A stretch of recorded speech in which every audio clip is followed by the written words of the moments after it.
This week's Look at Local Sports sponsored by 315 Local Bakery and Diner, Alexandria Bay. Alrighty, folks, pleasant good day to you as we take a look at the sectional basketball results and schedule for not only Section 3 but also Section 10. Rob, it's been a crazy week of basketball. Your general thoughts on the action? Yeah, it has. We only have in Section 3 from the Frontier League one boys team remaining, and that would be top seed Sackett's Harbor in Class D. Over on the girls' side, still quite a few teams alive vying for sectional championships in Class A, Class B, and Class D especially. Yeah, let's take a look at the at some of the results that happened on Wednesday night. West Genesee, a winner over Watertown. No surprise there. It's tough when you get into the higher divisions to beat those teams out of Syracuse. And Utica as well, yeah. And Watertown, great season despite the loss last night. One team I think very highly of, and I mentioned it to you on the last show, South Jefferson defeating Syracuse ITC. Yeah, it was 60-55, and you said you thought South Jeff was going to make a run in Class A, and it looks like they may well indeed. I misspoke at the beginning saying General Brown was the only boys team left. Let's not forget about South Jeff. Let's not forget about the Spartans. Yeah, and they put up an impressive victory the other night. Lowville was home. Lowville's used to being in sectionals. They came up just short, though, against Holland Patton. Yep, but a good season once again for the Red Raiders as well. DeRuyter, a winner over Lyme. And as you mentioned, Sackett's Harbor defeating Copenhagen in a battle of Frontier League teams. No surprise, Coach Robbins has the Patriots playing well. Yeah, they did play well last night. I was there for the beginning of the game. It was different than the Frontier League D Division Championship game because in that contest, Sackett's Harbor jumped out to a big lead. Copenhagen came back, and they were only down 7 after 3 quarters, gave Sackett's a fight. This time, Sackett's put the pedal to the metal, and there was no looking back for them. They know they lose, they're done. They are looking to defend their Class D championship in Section 3. And you really need that one player to help carry a team, and they have it in Marcus Castine, who's putting up an exceptional season so far. He is putting up a great season, and he's got a supporting cast around him as well. Most of the players back from last year's team. So look for this team to make a run to the sectional championship game and defend their title. There you go. Let's take a look at the girls' action from Wednesday night. Indian River, a winner over CBA. Now, Indian River had a better record. Yeah. Yet they had to make the trip to Syracuse to play Christian Brothers Academy, but they still came out with the win, even despite having to be on the road. And not only did they have a better record, they also beat CBA earlier in the year. Yeah. So Coach Jim Whitley, we'll go down there, take care of business, and they did. And they did, and it looks like they're going to go deep into sectionals, and that's no surprise.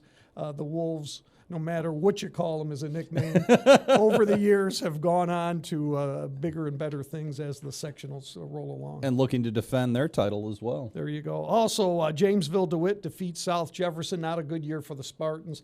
They bow out.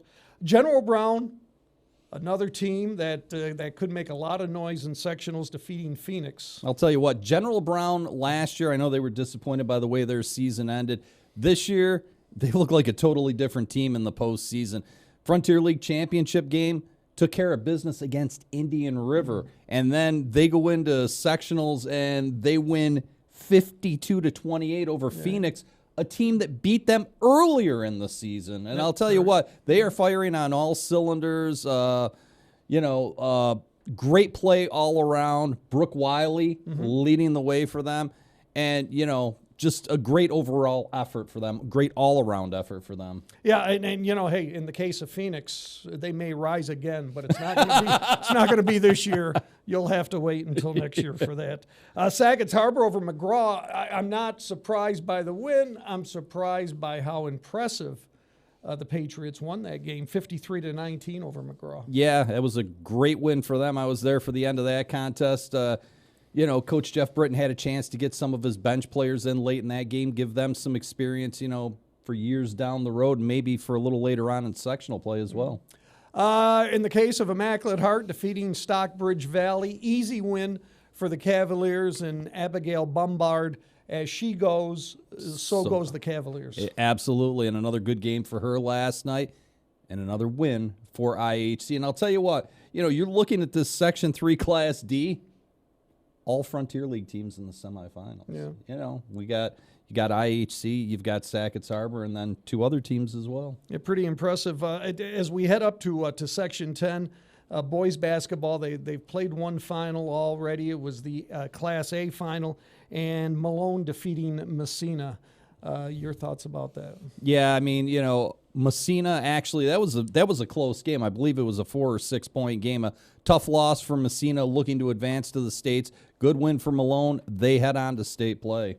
How about girls? And usually it's Malone, Messina in both the boys and girls finals. This time around, Governor opened the door, walked on in, but it was a tough night for them. Malone defeating them 81-37. Yeah, and them jumping up from Class B to Class A, I mean, that pretty much says it all right there. It was a tough loss for Governor, and, jumping up in class, not an easy thing for them. They gave it a try, and their season is over. Malone advances. Now, you have in front of you the Section 10 schedule for Friday night, also for Saturday. Why don't you fill us in? Boys playoffs on Friday night, Class B Section 10 championship game.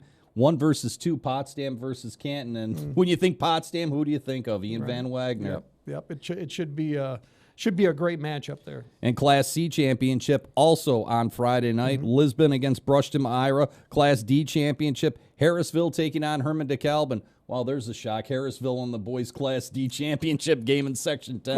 Coach Colony. Coach Colony has the Pirates, and he's saying, "Hey, my team's rated R, and they should do well. They should do well." And that's kind of a surprise. Harrisville, a number 2 seed, Herman DeKalb, a number 4 seed. So should be an interesting contest. And then on Saturday, girls Section 10 basketball playoffs, Class B championship, St. Lawrence Central, the top seed, taking on Canton. Class C championship, Lisbon against Madrid Waddington. And in the Class D championship, Chateauguay versus Edwards Knox. And we didn't mention in Class D, Hammond, who's dominated the last 2 years, and their magical run for a three-peat in the state championship came to an end. Yeah, Ava Howie could not do it on her own this year. They took a little bit of a step back because of losses to graduation.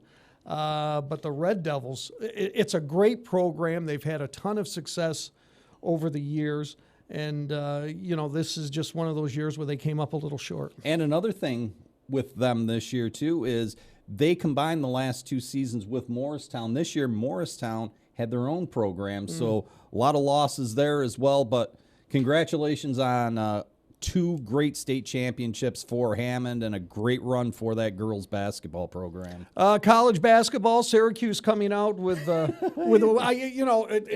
looking at it as a big win because they're trying to secure a spot in the ACC tournament.